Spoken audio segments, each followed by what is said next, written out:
An employee of the Bridgetown Port loses his life on the job.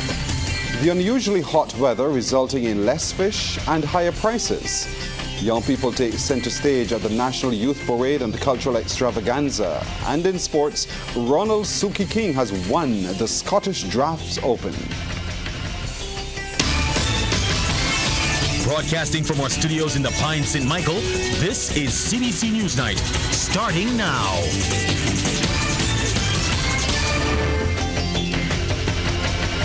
Good evening, I'm Pearson Bowen. Tragedy struck at the Bridgetown Port Incorporated early this morning.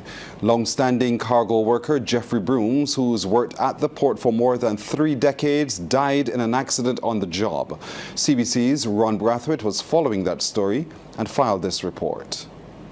64-year-old Jeffrey Brooms, affectionately known as the Milk of 4th Avenue, Upper Goodland in St. Michael, tragically lost his life early this morning when, according to Police Communications and Public Affairs Officer Inspector Rodney Innes, a cargo container fell, pinning him against another one.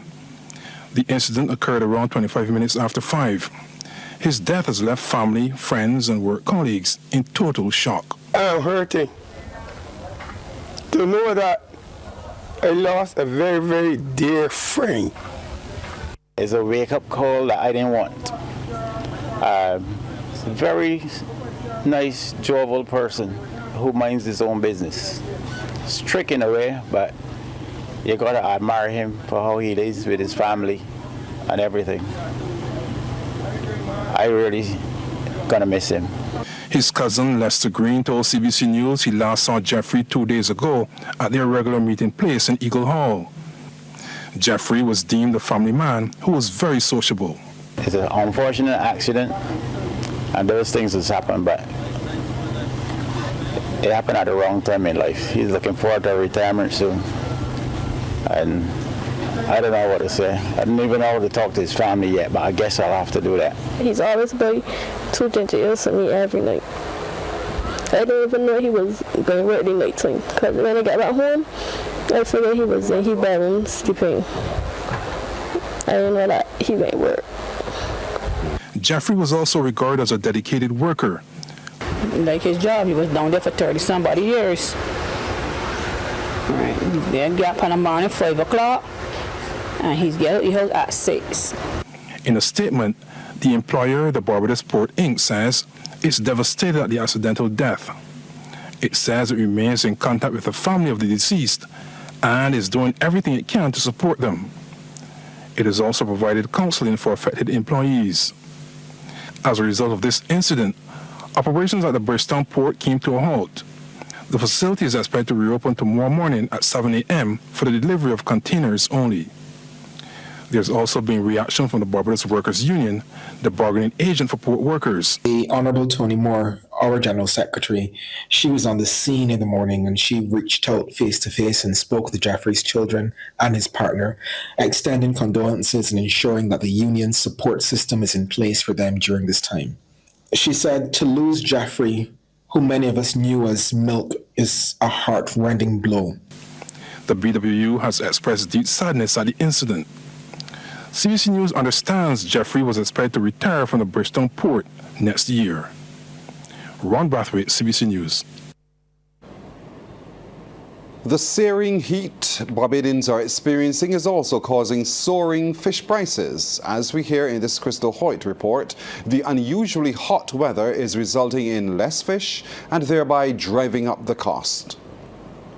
Barbadians are already paying more for fish due to the hotter than usual temperatures, as fishermen report that warmer waters are running the fish. The heat more affect the fish, because the temperature of the water is so high, the surface temperature is so hot, that the fish let the depth to the bottom, which is colder water. What is custom branding? 3,000 and 4,000 pounds of fish. No boats only bring 100 pounds and 50 pounds and things. With less fish coming in, the price has gone up. Fish is usually sell from the boat at $4 a pound and $5 a pound. Now, as you go to the market now for big fish, you got your fish about $8 or $7 a pound or even $9. But amberfish aren't the only ones affected. See, the fish that are affecting by this heat is the fish that live on top of the water. Kingfish and barracudas and that kind of fish. All them fish just running. Put you on the water right now, you will feel like the water warm, warm, warm, warm, warm, warm, warm, warm. He adds that even the fishermen have been forced to make changes. Enough boats that custom going in the ocean, catching armorfish and turpics and them kind of fish and dolphins and them. Then how to stop and go ray fishing and thing. We go do some big umbrellas on the boat and thing. Cause the sun real hot. It's nowhere to hide. Every go in the boathouse hot. Every company deck, it's that hot. You gotta keep putting on the deck holes and rather than the boat all the time. You can't walk barefoot on the boat. This is the hottest sun I ever fish. I been fishing for over 37 years now. And this is the warmest sun I see in my life. Captain Nurse is hoping for cooler days to stop the price of fish from overheating. Crystal Hoyt, CBC News. News tonight that most Barbadians with children at primary schools are waiting to hear. Minister of Education Kay McConney says they are now ready to disburse the $100 textbook grant. She says the process took some time because of the level of consultation and coordination in which a number of critical questions had to be answered. We have agreed to an electronic filing process, which will allow parents and guardians to apply for the $100 grant online from your various communication devices. You can use your cell phone, a tablet, a laptop, or any other computer. The ministry has created an online fillable form to capture the necessary details. We are asking parents and guardians to take the responsibility for filling out and submitting the form for this particular $100 primary school textbook grant. The minister says the online form, which is entitled to the $100 primary school grant, will be available on the websites of the Government Information Service and the Ministry of Education. All purchases of primary school textbooks should have been made between the period July 1st and September 30th of this year, 2023. Please have your textbook receipts at hand, as the receipts must be either photographed or scanned and attached to the electronic form. Your receipts should show the name of the store, the receipt number, and the date of purchase. The bookstores contacted by this ministry indicated that their bona fide receipts usually carry these details. Parents and guardians, we are asking you to complete the form correctly, please. The youth of Barbados had their day to shine today at the National Youth Parade and Cultural Extravaganza. It's all part of the acknowledgement of the 2023 as the Commonwealth Year of the Youth. The celebrations kicked off at the historic Kensington Oval with armed and unarmed detachments on parade, along with cultural performances and speeches. It was there that Minister of Youth Charles Griffith reminded hundreds of young people in attendance that they represent the future of the island. Ryan Broom has more. Minister Griffith says government continues to put programs in place to help the youth of Barbados realize their fullest potential. He says none must be left behind, as all of them must be part of the process. What we're trying to do is to ensure that all of our young people on this island get on that Damascus road, and you are seeing more than 400, close to 500 of them today on that Damascus road. And we have not omitted those who function outside of mainstream society, because we have Project Dawn that seeks to interact with all of the youngsters across this island who reside on the blocks. And we have put that particular program to ensure that they too can be on that Damascus road, that they too can be mainstream in terms of all that is good in our country. Meanwhile, Minister Griffith also says his ministry has started the National Mentorship Program and other key initiatives to further empower and guide the youth. To ensure those who need a sounding board and those who need to have guidance, that a product, an initiative is in place. We have started a youth hotline to ensure that those persons who are troubled also have an avenue that will allow them to get on that Damascus road. In his remarks, Prime Minister of the Youth Parliament, Nikolai Peters, said the time is now for young people to step forward. He urged them to give of their best in whatever they do, since they represent the present and the future. Either you're in or you're out. When you do something, you must take pride in it. I want the youth of Barbados and the older people to be able to coincide. I no longer want the crab in the barrel mindset that black people have buried themselves with for centuries. I know it's a touchy topic, but they haven't given us reparations. But in their eyes, they've given us the opportunity to educate ourselves, which is the most powerful thing that a black man or a black woman can do. To educate yourself is to emancipate yourself. And I will be honest, we've been squandering it. At the start of the event, President of Barbados, Her Excellency the Most Honorable Dame Sandra Mason, inspected the detachments on parade. In addition to the detachments, there was also a colorful maypole display. At the end of the event, the young people headed to Queen's Park for the second phase of the celebrations. Ryan Broom, CBC News. We'll take a break here, but coming up, 12 attorneys at law admitted to the inner chamber. 6 females were among 12 attorneys at law admitted to the inner chamber today. The ceremony was held in the Supreme Court, and Attorney General Dale Marshall, in introducing the legal luminaries to Chief Justice Sir Patterson Cheltenham, called them the creme de la creme of the legal profession. Trevor Thorpe was there. This was the first group of attorneys admitted to the inner chamber since Barbados became a republic. The 6 females were Solicitor General Anika Jackson, attorneys at law Tammy Bryan, Gillian Clark, Kathy Ann Hamlin, Angela Mitchell-Gittins, and Lizelle Weeks. The males were Minister of Information Wilfred Abrams, former ministers Edmund Hinkson, Rudolph Cappy Greenwich, and Stephen Lashley, as well as Aliston Seal. One more attorney, Speaker of the House of Assembly Arthur Holder, was not present as he was away on government business. In an acceptance speech to the Chief Justice on behalf of the group, spokesman Rudolph Cappy Greenwich suggested a mentorship program for new attorneys, noting the profession is at crossroads. That is a fact, because I have never had a situation where you've heard so many people saying so many things in a negative way about the legal profession. I think that the majority of lawyers are extremely honest people. Yes, we have the bad apples, but the message being sent is that, you know, there's nearly all of the majority of them are like that, and you have to do some pulling back. I don't think lawyers are by and large dishonest people. You have to weed the bad apples out.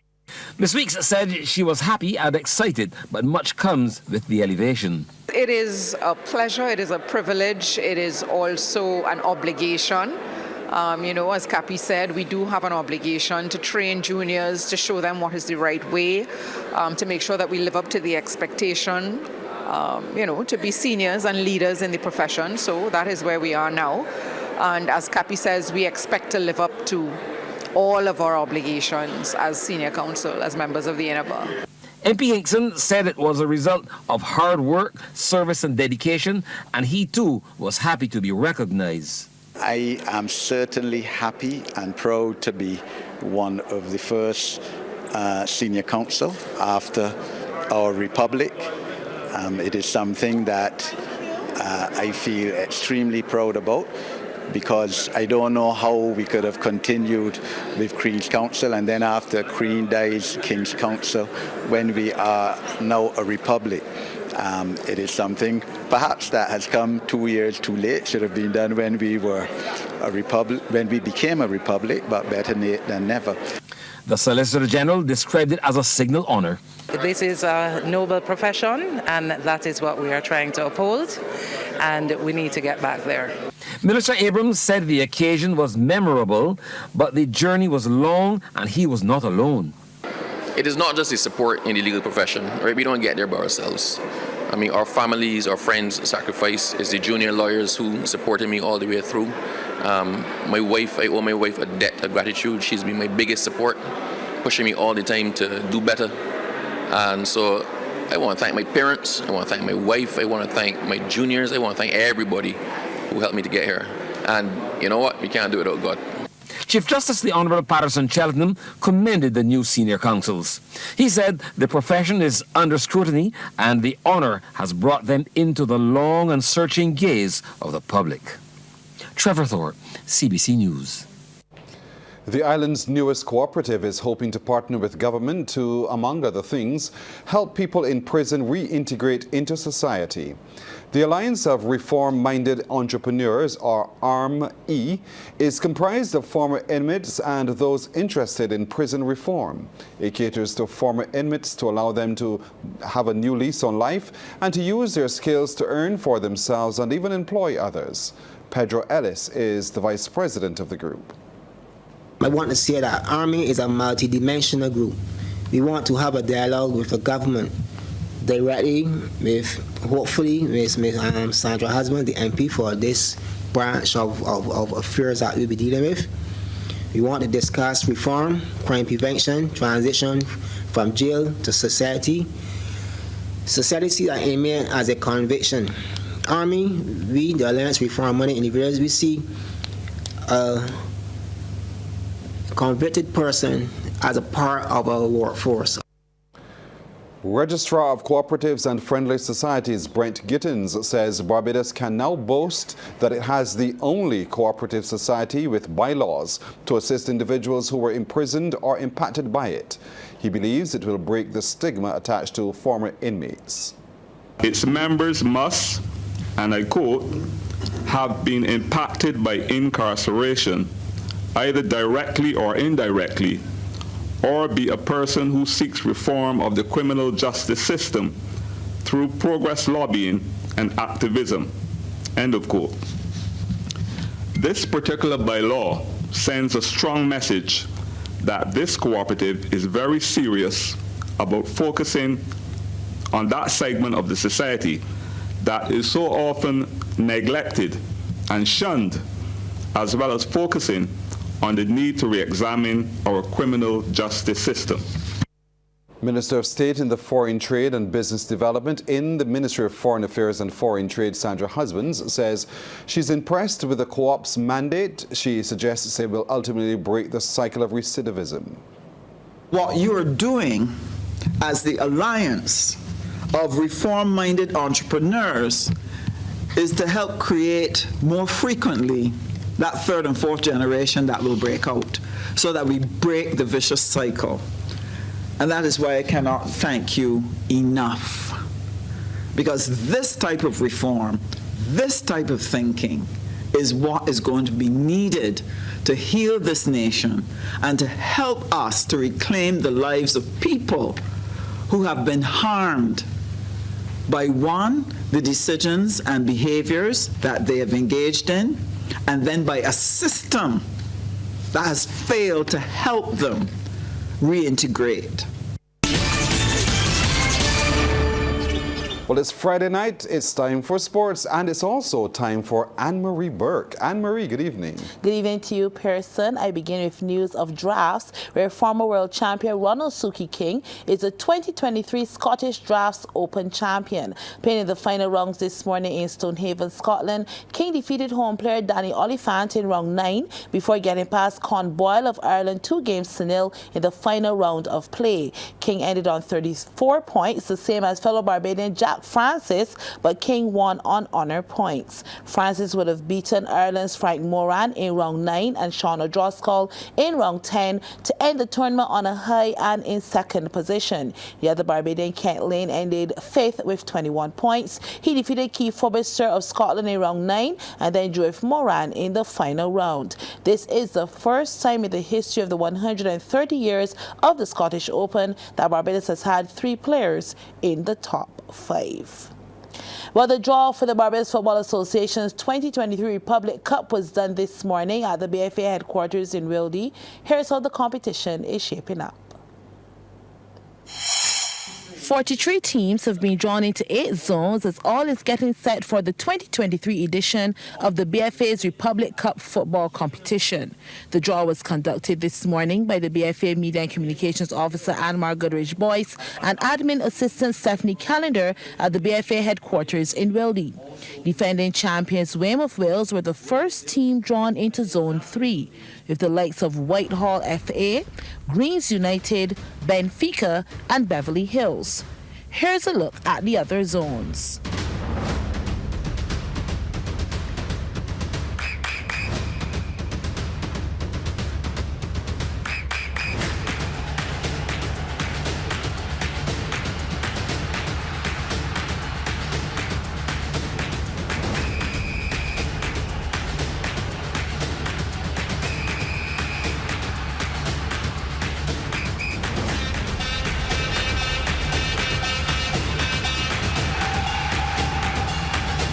Competition manager at the BFA, Mark Bob Ford, said this year's competition will be played quite like last year's and again has some lucrative prizes up for grabs. The Republic Cup will be played for winners $30,000, second place $15,000, third place $7,500. Then we have the individual awards with the MVP of the tournament will be receiving $5,000. We'll have also a under 20 MVP that will be also given an award to.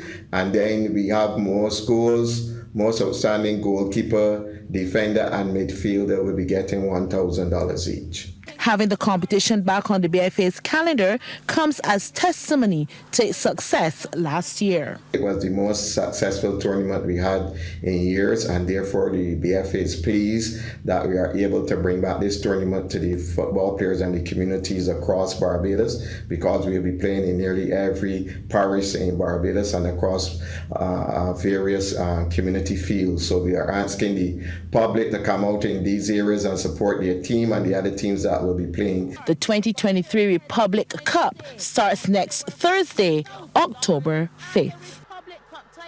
International rugby returns to the Garrison Savannah tomorrow when the Barbados Rugby Football Union hosts men and women's teams from St. Vincent and the Grenadines. The St. Vincent squad, who arrived on the island today, is looking forward to the tournament, which is set to get going from 11:30 a.m. As after the long hiatus due to COVID-19, spectators can expect a full day of excitement and intense competition. The Island Sevens tournament, the short form of the traditional game structure, with 7 players instead of the usual 15, has matches lasting a total of 15 minutes. Tomorrow's tournament is presented by Rugby Barbados, Bajan Pride and H1X1 Barbarians Club, and is sponsored by Try Rugby Now and Rugby Barbados. In business tonight, Central Bank Governor Dr. Kevin Greenidge has recommended a major digital revolution as one way Barbados and the region can achieve sustainable and inclusive growth. Dr. Greenidge was delivering the 3rd Owen Arthur Memorial Lecture last evening. Sharika Griffith reports. During his address, Dr. Greenidge explained sustainable growth refers to an economic system that thrives without depleting natural resources while ensuring social equity and meeting the needs of future generations. He suggested one of the pillars needed to achieve this is for the region to become digitally fluent. For instance, online business registrations, e-visa applications, and digital tax filing can make the bureaucratic processes, seamless. I'm talking digital education, training where we incorporate foundational digital skills in our educational curriculum, and where we partner with global tech giants or universities to establish tech institutes and code boot camps. This can provide the young people with skills in areas of AI and data analytics and app development. I'm talking digital health initiatives like telemedicine, which in my opinion is especially relevant for scattered geography like the Caribbean space. The central bank governor also presented suggestions on how the country's main foreign exchange earner, tourism, can capitalize on opportunities in the digital space. I am talking smart tourism, where we offer virtual tours of tourism spots, catering to this growing market that prefers exploring destinations digitally before they travel. How about digitizing the tourism services from digital check-in at hotels to augmented reality city tours? Let's use digital technology to enhance the tourist experience. I'm talking about building a remote work infrastructure, whereby With the global shift towards remote work, the Caribbean can position itself as a paradise for digital nomads. Dr. Greenidge announced the bank will be working with the University of the West Indies to organize and digitize the works and files of the late Prime Minister, the Right Honourable Professor Owen Arthur. He explained the aim is to make them available to researchers so they can draw inspiration from them. Sharika Griffith, CBC News. A new digital savings account for senior citizens has been unveiled in Barbados. It is among a number of initiatives contained in what is called an onboard application introduced by Sagicor Digital Bank to mark Senior Citizens Month. Chief Client Officer Leanne Oselmo said it is called the Dot Silver account and gave details of the new product. The product itself is a savings account that offers 2% interest rate, no minimum balance to open, you don't pay any withholding tax, and you don't pay any monthly fees. So it's a fantastic product. All you need to do is fund that account within 30 business days. The bank official also spoke of the other types of accounts available. We are going to be launching soon our Dot Venture, which is for under 18. That is coming. We want to make sure that product is a really great product that we can bring to market. So for right now, if you're 18 or older, you can come and open any type of bank account with us. We have our Dot Deposit, which is a transaction product that you can easily open with us. And also, again, no monthly fees, no minimum balance to open. You can fund it within 30 days. We have our Dot Savings, which offers a 1.5% interest rate, no minimum balance to open, no monthly fees as well. So again, the Dot Savings is a fantastic product. So Anne-Marie is back with even more sports. Anne-Marie. And we begin with news of cricket, where West Indies women's head coach Shane Deets says he's impressed by the Caribbean side's 4-wicket win over a New South Wales side in their practice match at the Wilson Park yesterday. However, Deets says there is still a lot of room for improvement. It's good to get the first win on tour. I think we've got a lot of areas we need to improve on, but particularly probably a top order batting. But I think just getting used to these wickets, a bit extra pace and bounce in them compared to what the girls played on at the WCPL. But overall, it was our first outing, a bit rusty, but I think we played generally pretty good all round, and it's going to put us in a good position to play on Sunday. It's great that they close out the game like that and really express themselves as players and hit the ball. That's what we talked about. We want to play a very West Indian calypso attacking type of play, and those girls really showed that at the end. And Zeta, his young up-and-coming player, bowled really well too today, I thought, so she had a great first game in Australia.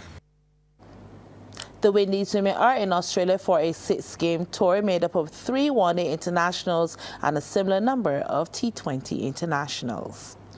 The 2024 ICC T20 World Cup can be one of the biggest financial boosts for the Caribbean. This is the word from Cricket West Indies President Dr. Kishore Shallow, speaking on the announcement of the 7 regional countries set to co-host along with 3 from the USA. The last World Cup in Australia, you had like 1,500 jobs being created, over $365 million US, in terms of economic impact.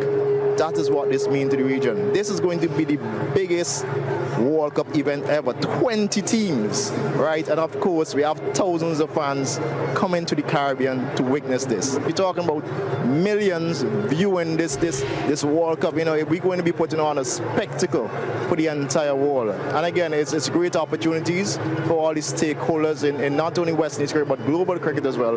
And I could only see the sport growing even more after this World Cup next year. And that's our time tonight. Thank you for spending yours with us. I'm Pearson Bowen. For the crew, to all of you, good night.